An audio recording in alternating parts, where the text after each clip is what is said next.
And, hold on. Kyrie gave Kaden the insane elbow, pinned her, and won the match. And now we have new women's tag champs. Now we go to the Bloodlines locker room, and Heyman told Solo that Roman said for last week to fix the problem. You didn't. You just solved the problem. So tonight, please fix the problem and don't be merciful. He said, okay? Like, he said, okay. And left. Heyman said to Jimmy that Roman Reigns went from big dog to tribal chief because he saw the moment and seized it. On Raw, there's a world champion with one leg and he thinks he can take on anybody, but you need to seize that moment and win the Rumble and beat Rollins at Mania, and then and only then will you be tribal heir. Now we go backstage again, and Bayley and Bianca are talking about the Royal Rumble, and they picked their numbers, and Bayley doesn't look too pleased. But now we go back to the ring, and it's the face-off between the Pride and the Final Testament. Lashley said, I'm in this ring with the former Triple Crown champions and myself, a former U.S. champion, IC champion, and world champion. And we didn't come here to play. We came here to fight. And then they called them out, the Final Testament, which they obviously did. At first, only Scarlett came in the ring, and Dawkins said, wasn't this supposed to be a face-to-face? And Ford said, yeah, but instead it looks like they're scared of us. Karrion Kross said, every time I see you guys, I see frustration and desperation, but I understand that you're not in control anymore. And I will give you this. You said face-to-face. And technically we are out here, but you are not getting your fight tonight. Lashley said, you lied because we are fighting tonight.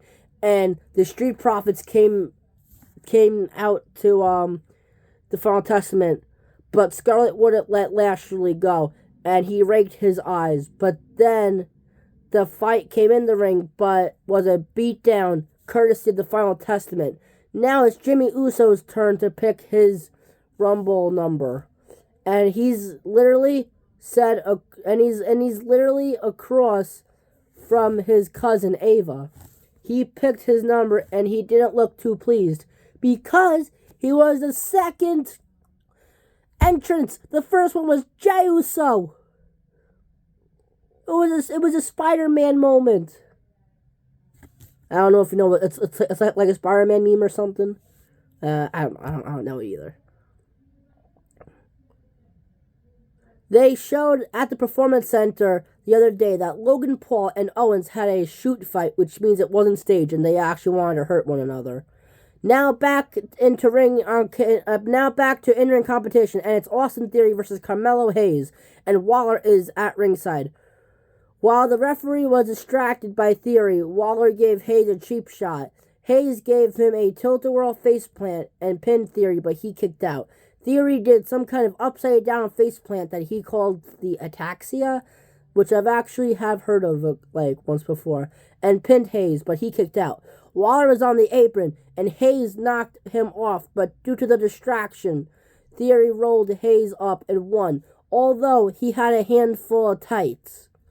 But the referee didn't see it. After the match, they both attacked Hayes, but then Trick came out to the rescue and beat up A-Town Down Under. Now we go backstage, and Caleb Braxton is interviewing Eladio about tonight.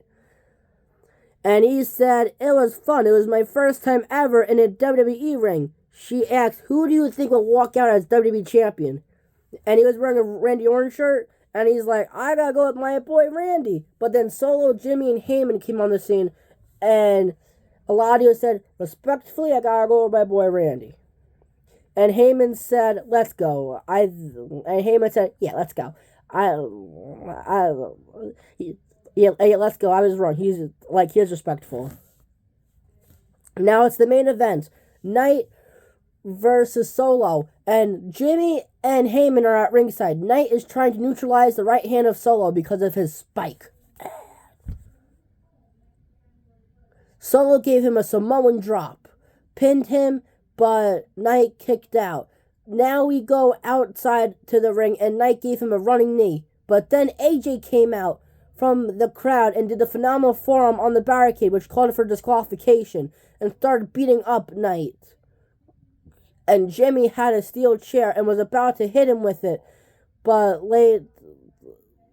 then he just laid it down. Solo said, "Deal with Knight or I'll deal with you."